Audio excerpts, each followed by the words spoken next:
Aba, may birch pulit. Okay na to. Nakakuha tayo isang kabuti. Kapag nasa gubat, sino ba naman ang hindi matutuwa kapag nakikita nyo mga gantong masarap at malalaki at higanting kabuti. Bago po tayo manguha ng kabuti, magdodonate po ako ng mga damit. Malilinis po lahat to. Kailangan nilalagay po dito sa recycling point. Malilinis, maayos na damit.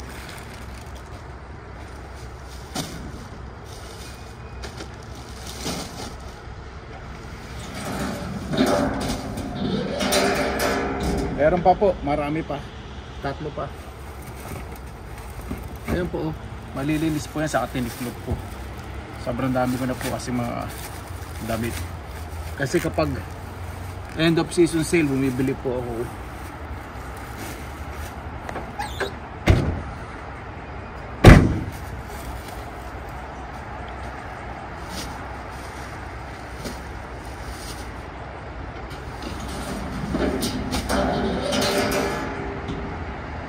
Ayan na po, tara na. Magandang araw po mga kababayan, welcome po sa Pinilangan Lakbay. Ayan, nandito po tayo sa kagubatan. Maghahanap po tayo ng mga lingonberries at mga mushrooms. Alin po sa dalak, walang mushroom, lingonberries, walang lingonberries. Tara, samahan po ninyo ako.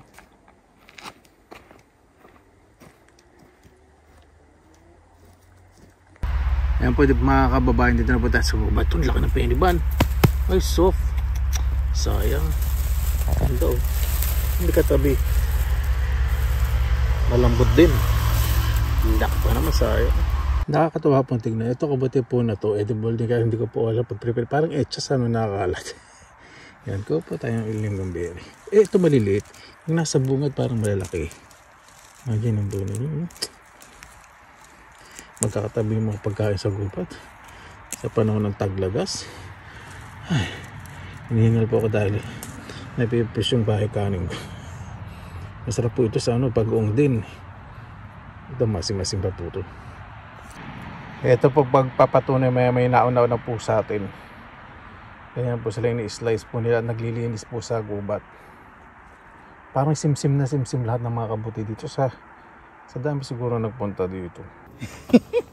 Lalaki ng lingonberries. Ito po, dali ah. Lalaki. Yan po, dali. Ito yung gato ko pa pag-uwa. Lalaki po. Tataba. Nakahinog na hinog na. Imagine po niya dito, no? Kung ito napaka-popular po this year, napakarami pong na-harvest. Mga libre po ito ng mga tao po dito sa kandami pong kumita. Imagine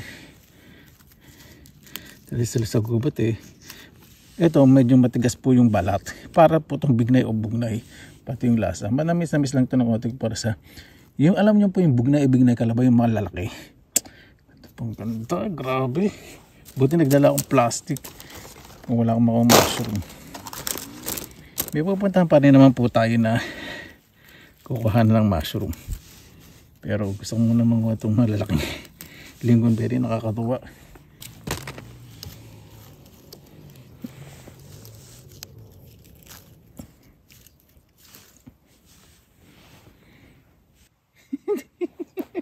Di ba grabe po? parang dekorasyon sa gubat. Ang liliit nung niya. Ito lang oh. Pero ang kahit kamay ang pangkuha po dito. Napakasarap. Ay naku, ang ganito ba naman ng mga kagubatan. Binibigyan ng importansya at may disiplina ng mga tao. Walang magugutom, hindi naabuso ang likas yaman. Di ba?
Tuloy-tuloy ko po, naku. Sa plastic bag. Tuloy ko naman yan. Kung meron ako hagis. Pero gusto ko po kamay eh. Para mas maganda yung pagkakapo. Ayan na po, hanap na tayong kabuti.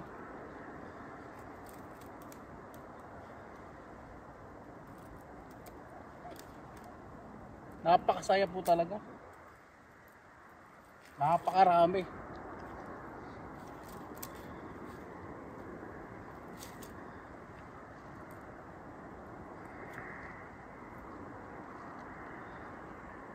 Napakalinis ng hangin, napakalinis ng gubat.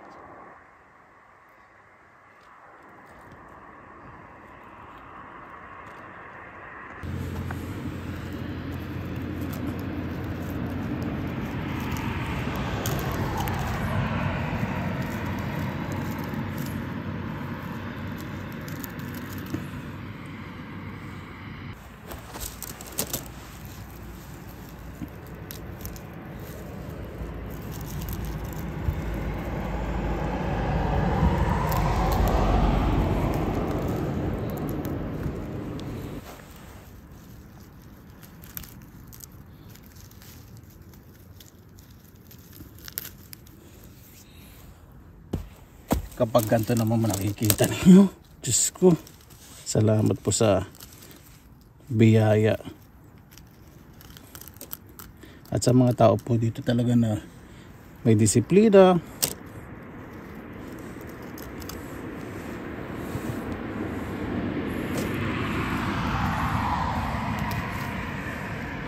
Patuloy na pinapahalagaan ng kalikasan.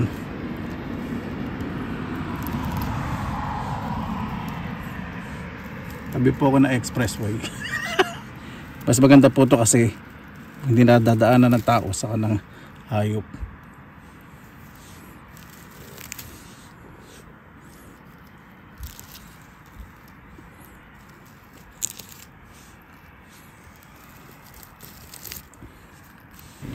Yan, iwanan nyo ba yung mga ganito sa gubat?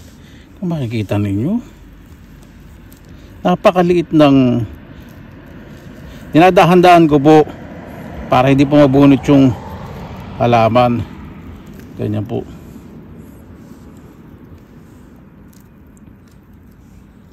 Tapos kung may nalalaglag po na bunga, hinahayaan ko na kasi tutubo po yan. So mas dadami po dito sa gubat.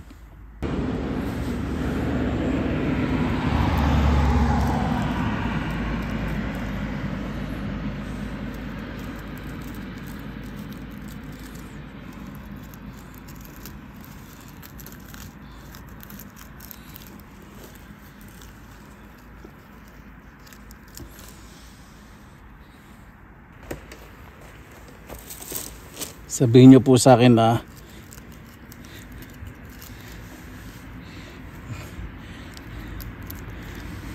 masasabi po ninyo talaga na napakaswerte ng mga tao po dito talaga sa Finland. Napakaraming libreng pagkain sa gubat. Napakaswerte din po siyempre ng kalikasan po sa mga tao dito sa Finland dahil sa disiplina, pagpapahalaga at hindi pag-abuso. Pag pumuputal silang puno, balanse, hindi lahat pinuputol. Aba, may birch pulit. Okay na to. Nakakuha tayo isang kabuti. Maganda. Tinisin ko lang po.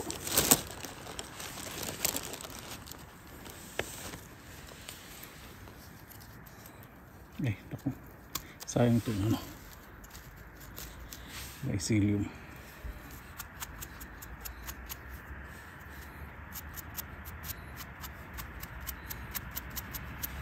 Ganda. Yang na yang pa. Imagine po ninyo. Ito edible po itong mga mushroom na to. Berry at mushroom. Diyos me. Magkatabi. Kung alam ko lang lahat ng mga nakakain at alam ko lahat pag-prepare, naku, kakuha ko, pero hindi ko kahanin lahat kasi mga tao naman po dito iniisip din po yung mga ibang nangunguha, kaya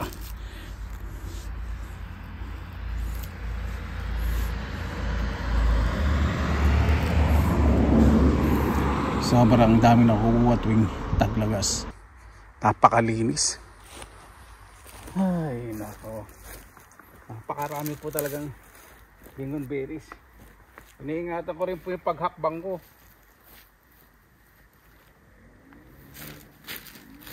Ayan o, kaya na po tayo nakuha. Kaya iba po dito, nagdadala ng harvester. Nako, ang nakukuha po nila dito, ngayon po hindi lang balde-balde, drum-drum po na lingonberries. At iba po nabebenta. Yung iba galing po sa mga Southeast Asian countries. Seasonal worker po dito sa Finland. Napakaswerte po. Malaki po kinikita.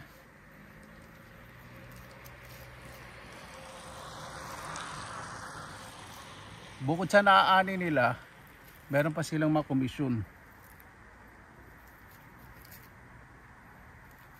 At libre pa po yung mga tinitira nila.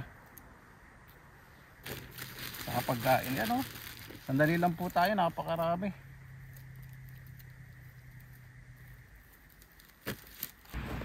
Siyempre po iba, isipin sayang kuya, iba naapakan.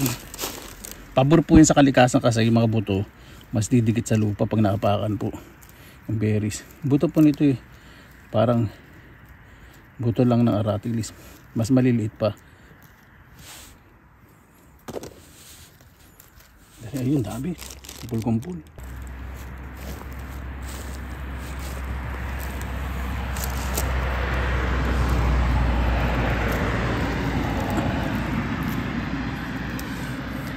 Kaya minsan pag nasa gubat po ako, nanguha ko nito, lalo na malalaki. Naku. Ano po talaga, tukso. Pero ito, okay na po itong nakuha ko. Hindi ko na po masyadong dadamihan. Kasi kakainin ko lang naman po ito eh. O diba? Kung tutuloy-tuloy ko po, ang dami po. Ang ganda po ano. Kung tutuloy-tuloy ko po, nako, itong plastic bag. Punong-puno na yan. Kung meron akong harvest, pero gusto ko po kamay eh, para mas maganda yung pagkakapuno. Tara na po, hanap na tayong kabuti. Dali lang po, last na lang. Diyos ko po, paano ko ba may iwanan ito? Kaya mga hype sa gubat eh. Yung oso, mga wolf, balalayo po. Yung sa ilang piraso lang yata dito sa Finland. Takot din po sa mga tao yun.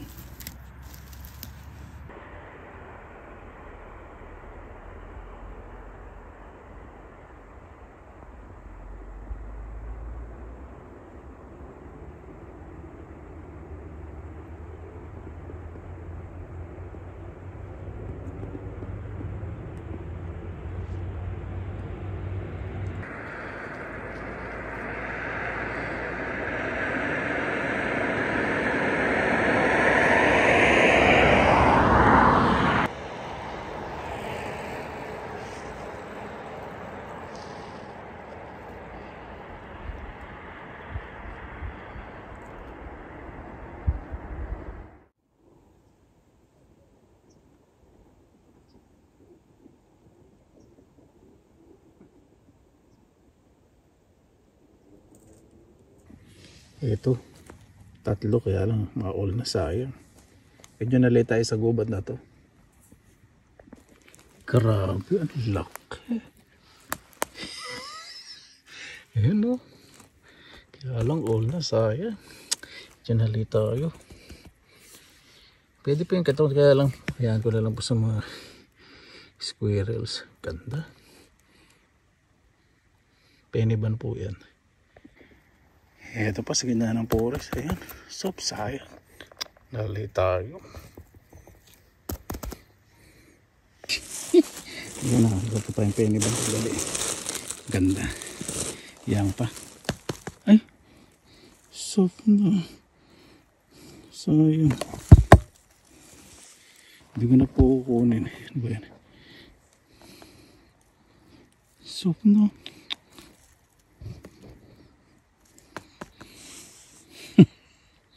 Ayan po mga kabayan. Ito po laki dito. Peniban sa firm.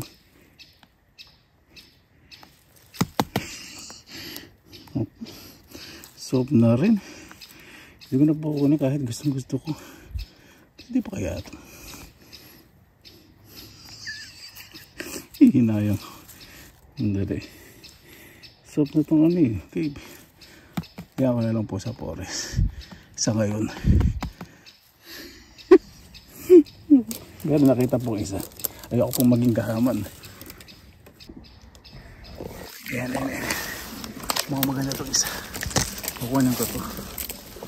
Mga maganda ano. Mga promising. Saan ito magpapagmaganda. Yan po.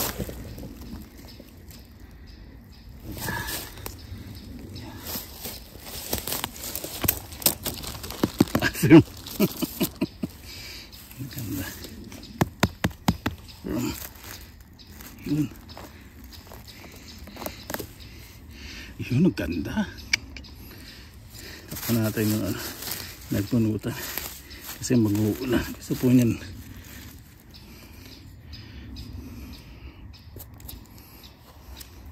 Ito po yung yellow variety. Isa po kasi, tingnan natin. Kung may uod itong tangkay. Kailangan po linis. Naku, may uod.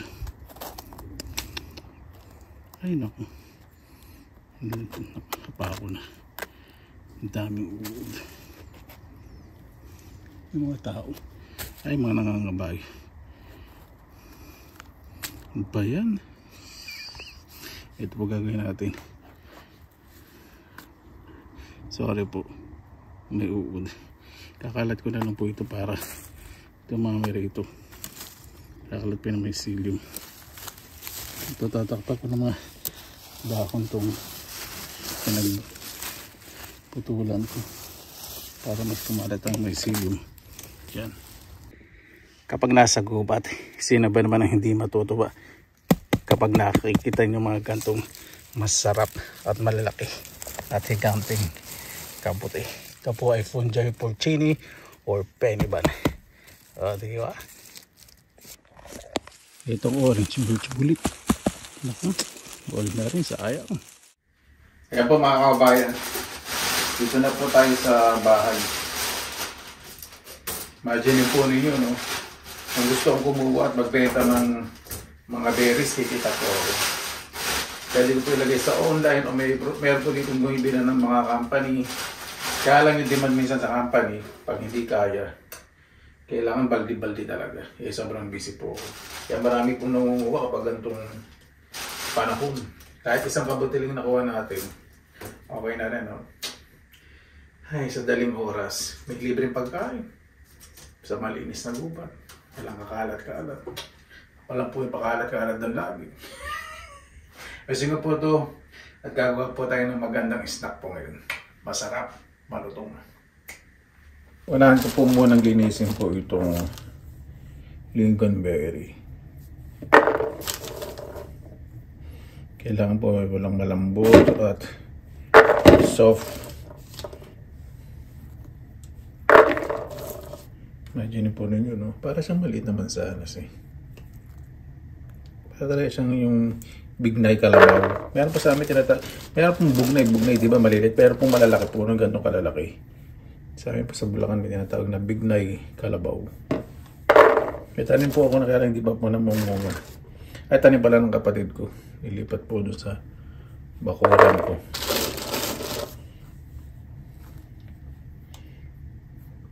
Kapag nag-pick up din po ng mga blueberry, ganyan din po ginagawa. Paglilinis by hand. Kapag gusto talagang maganda yung quality, mas mahal po yung pag nabili. Ito kasi mas matigas ang balat sa blueberry. Blueberry napakanipis ng balat. Kaya pag ginamitan ng harvester yung blueberry, i-juice na lang, hindi nyo makakain ng ganito. Nabuo.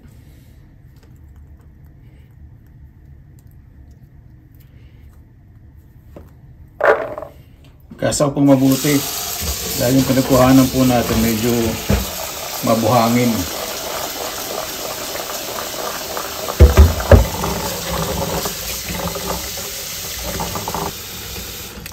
Ang gandahan po dito sa lingonberry, pag hinugasan po ninyo, umiibabaw. So kung may buhangin, nasa ilalim po.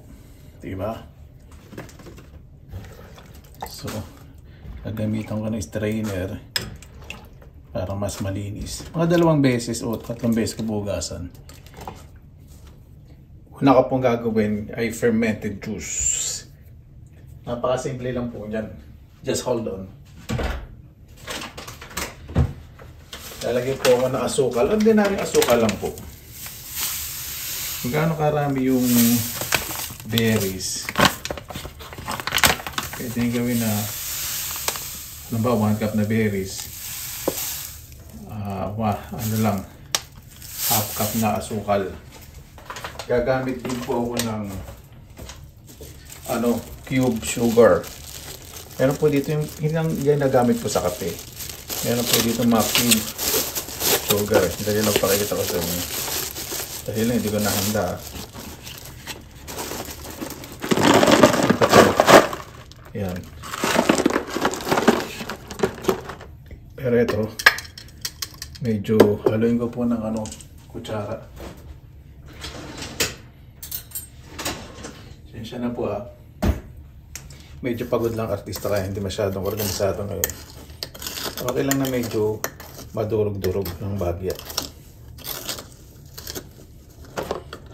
Kailangan po kasi kumatid po yung asukal. Mas maganda po talaga gawin nyo po ito pag lalagyan nyo na po sa lagyan, kasi pag hinalo nyo po dun sa bowl, sayang lang po yung asukal. At least dito na may maintain. Lagay po tayo ng mga cube sugar din. Okay na po yun, huwag po masyadong marami. Hindi na po kailangang matamis na matamis Tapos taktakin natin ilalim. Ayan, ito po. Hindi naman kailangan mamahalin yung magagamitin yung garapon. Alam po nyo matatanda ng araw pag nagpe-preserve. Lagyan po talaga ng plastic para po hindi sumingaw. Ito nawala po yung rubber. Saka buraraan ko, hindi ko lang po saan ako nailagay. Hindi po burara. Minsan kasi sobrang organisado, sobrang ayos, parang ayaw na magulo kung saan hahanapin. Sarado po natin para mag-sealed na maayos. Yan, okay na po yan. Magiging liquid na po yan at magiging juice. Magkakatas po yan. Masarap po yun. Ako po.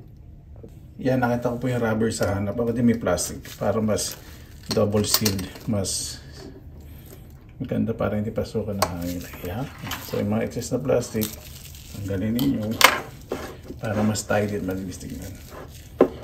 Tatagal po ito ng months and years. Magiging juice na po yan na sweet. Ayan. Dito na po sa ating lingonberry, fresh lingonberry. Konti lang naman yung tamis po nito, mas lamang ang asim. Gagawin ko po yung Filipino style. Pag kumakain tayo ng mga asim, lagi tayong green chili. Mas gusto ko gamitin itong green. Tatakam na ako sa mga sausawan. Kasi hindi siya, para sa akin po hindi masyadong maanghang. Kaya ko yung spiciness. Tapos, may natira po akong nakaraan nagmukbang po tayo, mangga, saka ambarele o June plum. Nahalo ko po rito. Diba? Lalagyan ko po yan ng konting asin.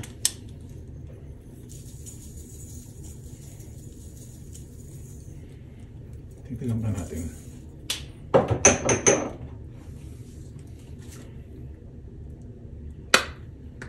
Dahil hindi na akong lalagay ng paminta. Asukal po. Just hold on.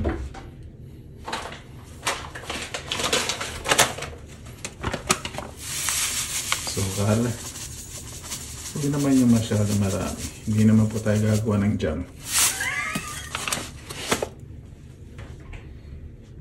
Lalagyan po tayo ng konting patis. Konti lang. Pampakiliti lang. Ito siyempre hindi naman common sa atin sa Pilipinas. Maglalagay po ako ng konting chili powder. Konti daw Parang gusto na ibuhos lang. Talayin po natin mabuti. Diba? Napakaganda po ng kombinasyon. Kasi ito po talagang lingonberry. Ako po nagsasabi po sa inyo, parang bignay o bugnay ang lasa. Yung bugnay o bignay may butong malalaki. Ito masarap kainin kasi ang buto niya parang buto ng aratilis. So, pleasant sa bibig. Ayan. Gamit ko na yung singaw na sili. Presto! Ready na po. Sa ating mushroom naman po, bakit po ako mayroong papel? Kasi ito po yung oxidation ng ngitim, parang gabi. Pipirito lang po natin to. Ang ganda. Wala pang walang uod. Napakalinis. Parang konsensya ko lang. Ito kailangan po cooked thoroughly. Ibig sabihin luto ng luto po. Itong birch bulit. Hindi po pwede dito yung half cook. O kaya pakukuluan pwede rin po. Tapos pwede nyo lagay sa freezer. Tanggalin ko na kasi yung maliliit na uod. Tumitira po dun. Ang ganda. Bihira lang po sa birch bulit yung tong kalinis. Medyo malamig na rin panahon eh. So yung mga ibang insekto, ang pinupuntirya, yung mga malalaking kabuti. Yan, okay na po yan. Ito na po natin ng crispy. Maglalagay po ako ng mantika.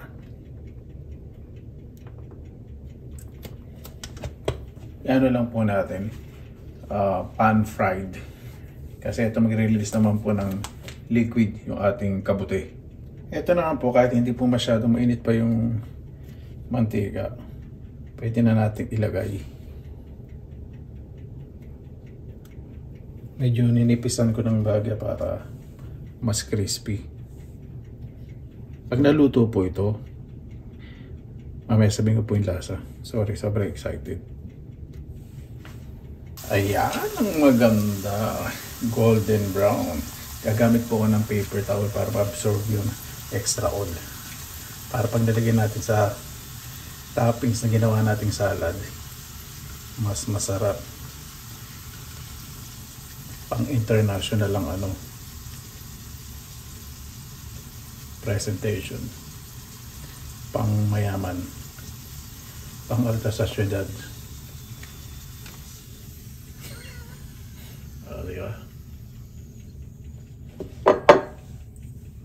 Siyempre hindi pa po tapos yun. Itong cake.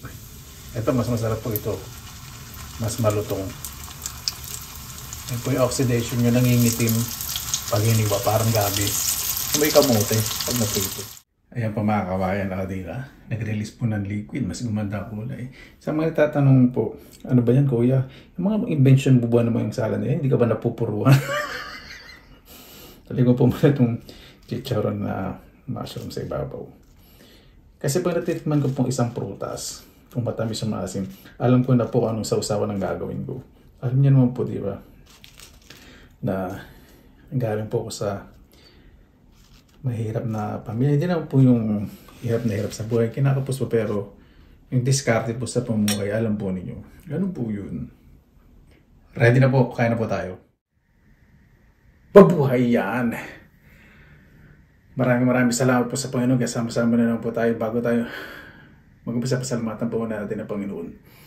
Panginoon, maraming salamat na naman po sa araw po na to. Sa iba po, nagdaan na po yung araw. Naway ang bawat po, isa po yung nakaraos na maayos. Naway ang bawat isa, pahalagahan po ang kalikasan. Dahil doon po lahat ng gagaling aming pangangailangan. Sa disiplina po magkakaugnay ang karapatan ng tao at ang karapatan ng kalikasan. Respeto sa kapwa, sa kalikasan, at magbibigay po ng kalikasan ng sobra-sobra po sa mga tao. Kaya na po bahala po sa amin. Pagabay din po yung mga mahal namin sa buhay na malalay po sa kanilang mga pamilya. Sinusuko na po namin sa ilan sa kanan ni Jesus. Amen. Isa naman natin. Mainitin. Lasang kamote. Ito pong birch bulit. Gusto ko po ito prito. Lasa po talagang kamote. Malutong. Masarap pero mainit pa. Pag lumabig yan, lulutong pa yan.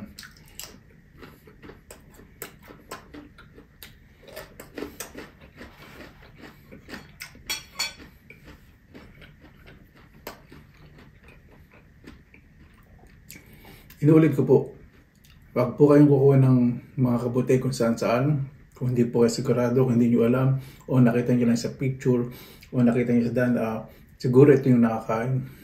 Huwag po kayong kukuha ang hindi po ninyo nakikita na niluluto at kinakain po ng taong magtuturo sa inyo. Ayun po yung pinakamagandang tip ko po.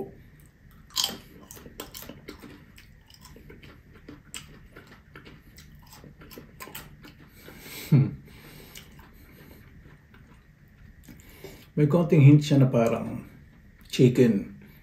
Parang chicken skin na may konting lasa. Pero more on lasa ng kamote. Sweet potato. Pwede din po ito serve sa parang fries. Hindi ko po ito nasinan. Kasi ang kamote may natural umami taste. Pag fresh. Pag dry, nawala na po yung lasa, no? Siyempre, wala yung pagka-freshness.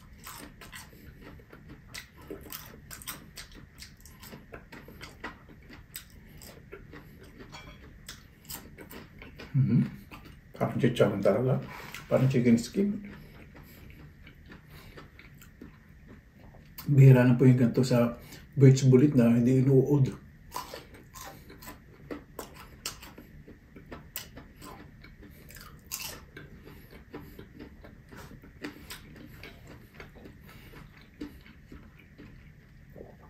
At according to Doc E, ng Healing Galing, hindi po recommended kumain ng kabuti araw-araw. 2 times or 3 times a week, mga ganun. Siguro once a day. In a week, in a week, 2 to 3 times a day, tapos once a day. Dahil, sabi niya, ito yung po nagtatanggal ng bacteria sa katawan natin. Pag napasobra, pati yung good bacteria, mawala sa katawan po natin. Sayang. Tayo yung mga penibang kanina, lalak pa naman. Sarap din prito yun. Ano po tayo? Lingonberry yan, sarap. Lagay tayo ng konting sauce.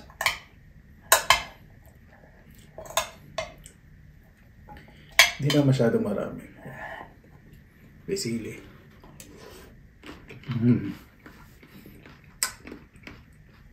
Tama-tama.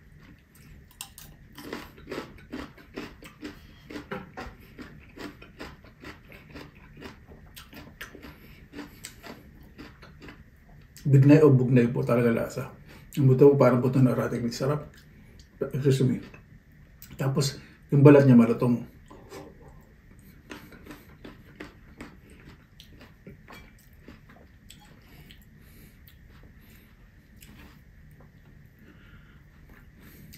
This is a very good berry. They're burst in my mouth. So good the texture. The skin is a little bit. There's a crispiness. I would say a little crunch. Hindi ako pwedeng mag-present na English ng YouTube. Baka ma-voice it manunod, magpalit agad ng channel.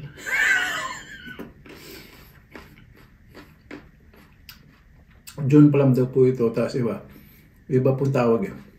Ambarella po sa iba, ambarella.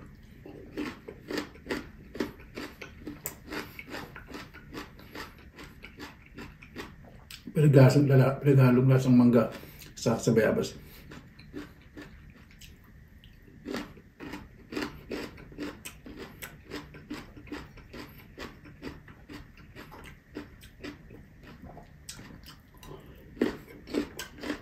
Ito mangga.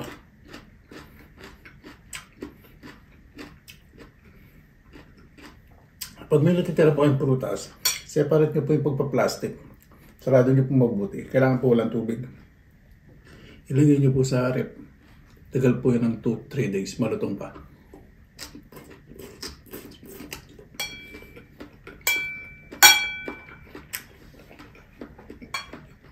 Basta walang asin o walang mga spices. Plain lang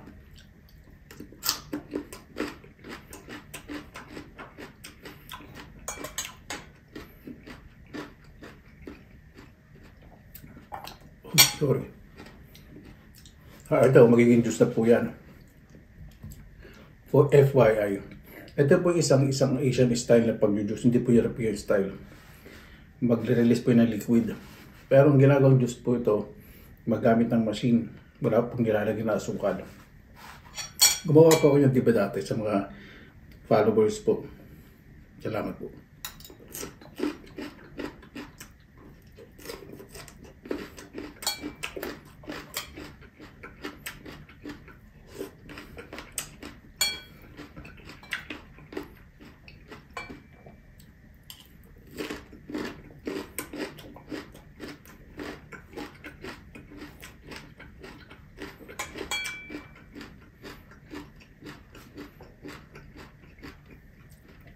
Ang mga ang mga berries na nakuha po dito sa Finland, very rich in antioxidant. Superfood.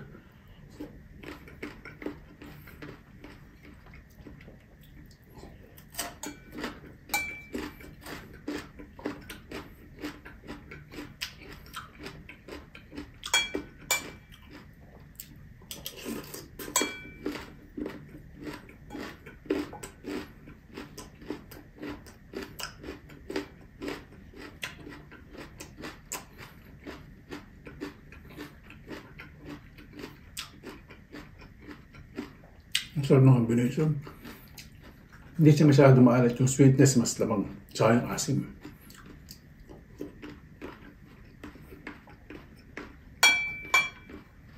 Yung ang sumisipa talaga.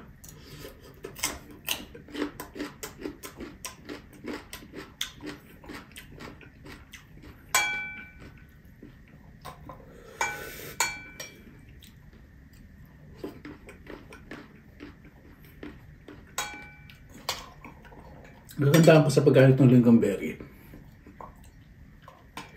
Wala pong matigas na buto sa loob, hindi katulad ng bugnay o bignay. Yung pagkinain niya may matigas na buto sa loob.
Masarap din po kumain ito.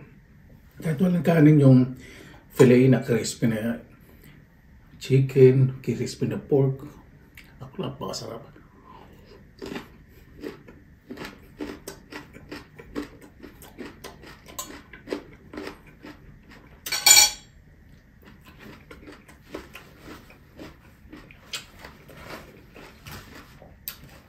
Ito pong tune plum. Ilagay ko po sa pagkain sa may strong fiber sa loob. Yung parang ugat, matigas. Ano ba?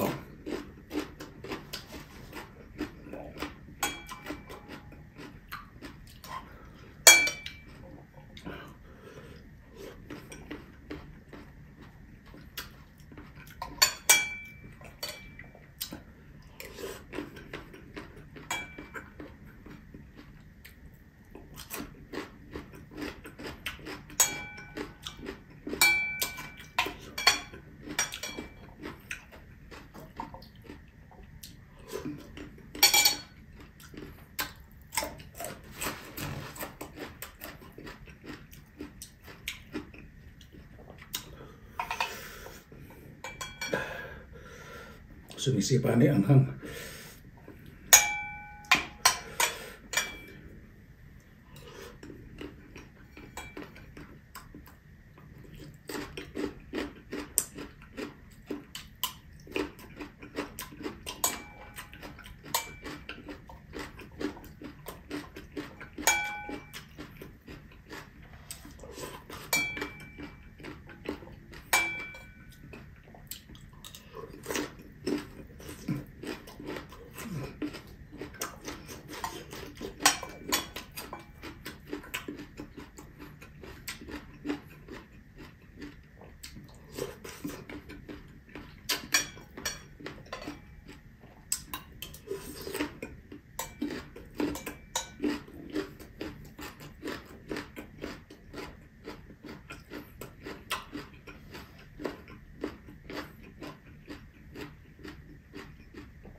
napakasarap. Paano po, maraming salamat naman po sa inyong oras na ilan sa pinilang lakbay bago po tayo magtapos. Pasalamatan po muna natin ang Panginoon. Panginoon, maraming salamat na po sa biyamili niyo po sa amin na mayang bawat isa po magkaroon po ng disiplina at respeto po sa inyong mga nilikha. Kaya na po bahala po sa amin, sinusuko na po namin sa inyo lahat sa kanilang susawin. Paano po, maraming salamat na po sa inyong oras na ilan sa pinilang lakbay. Basta lagi po tayong positive vibes, good vibes. God bless nga po lagi mga araw. Laban na!